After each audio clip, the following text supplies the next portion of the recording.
समुद्र की गहराइयों में एक अद्भुत जीव लीवायथन, जिसका अस्तित्व आज भी रहस्य में डूबा हुआ है। इस दानव के बारे में कई कहानियां सुनने को मिलती हैं, जो बताती हैं कि वह कितना विशाल और शक्तिशाली हो सकता है। हाल ही में समुद्र किनारे पर अजीब घटनाओं का होना, जैसे मछलियों का मर जाना और समुद्र किनारे आना, जो कि नॉर्मल नहीं है, इस तथ्य को और भी प्रासंगिक बनाता है। क्या यह सब लीवायथन के जागने का संकेत है? समुद्र का यह जीव जो सदियों से लोगों के बीच चर्चा का बना हुआ है, अब फिर से समंदर में हलचल मचा रहा है।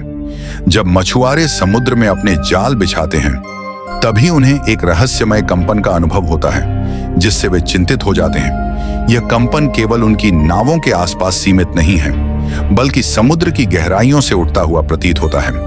क्या यह सभी मछलियों को सतह पर लाने वाला कोई गहन रहस्य है? समुद्र के प्राकृतिक संतुलन के लिए लीवायथु माना जाता है, लेकिन वैज्ञानिक इस सिद्धांत को चुनौती देते हैं। उनका दावा है कि अब तक लीवायथन के अस्तित्व को प्रमाणित करने वाला कोई तथ्य सामने नहीं आया है।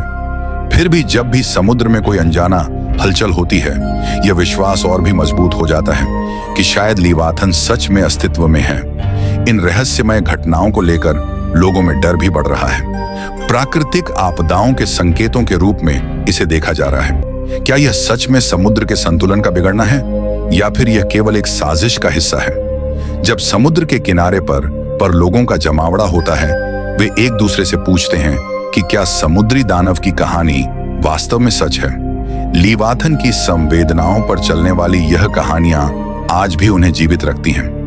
कुछ लोग इसे एक चेतावनी मानते हैं, तो कुछ केवल एक पुरानी दंत कथा। लेकिन एक बात स्पष्ट है, समुद्र की गहराइयों में एक रहस्य छिपा है, जिसे जानने की जिज्ञासा हमें हमेशा से जोड़े रखेगी, जब तक लीवायथन बनी रहेंगी।